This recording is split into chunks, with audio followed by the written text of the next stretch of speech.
২১শে ফেব্রুয়ারি সবার কাছেই একটি স্মরণীয় দিন। এই দিন সম্পর্কে এমন কয়েকটি ফ্যাক্ট যা 99% মানুষই জানে না। চলুন জেনে আসি এমন কিছু বিস্ময়কর তথ্য যা হতে পারে আপনার জ্ঞানের নতুন সঞ্চয়। আমার ভাইয়ের রক্তে রাঙানো এই গানটি আমরা সকলেই শুনেছি। গানটি ২১শে ফেব্রুয়ারিতে বিশেষ করে গাওয়া হয়। আপনি কি জানেন কে এই গানের গীতিকার? ২১শে ফেব্রুয়ারি সম্পর্কে গাওয়া এই গানের গীতিকার হলেন আব্দুল গফফর চৌধুরী, যিনি এই গান গেয়ে রীতিমতো ব্যাপক সাড়া ফেলতে সক্ষম হয়েছিলেন। ২১শে ফেব্রুয়ারির এই দিনটিতে অনেকেই শহীদ মিনারে শহীদদের শ্রদ্ধার জন্য ফুল দিয়ে থাকেন।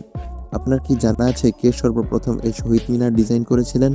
যিনি সর্বপ্রথম শহীদ মিনারের ডিজাইন করে আলোচিত হয়েছিলেন তিনি হচ্ছেন ভাস্কর হামিদুর রহমান, যার সেই ডিজাইন আজও এদেশে সমাদৃত। এই তথ্যগুলোর মধ্যে কোনটি আপনার আগে থেকে জানা ছিল তা কমেন্টে জানাতে ভুলবেন না। আর এরকমই রোমাঞ্চকর তথ্য জানতে আমাদের পেজটি ফলো করে আমাদের সাথেই থাকুন।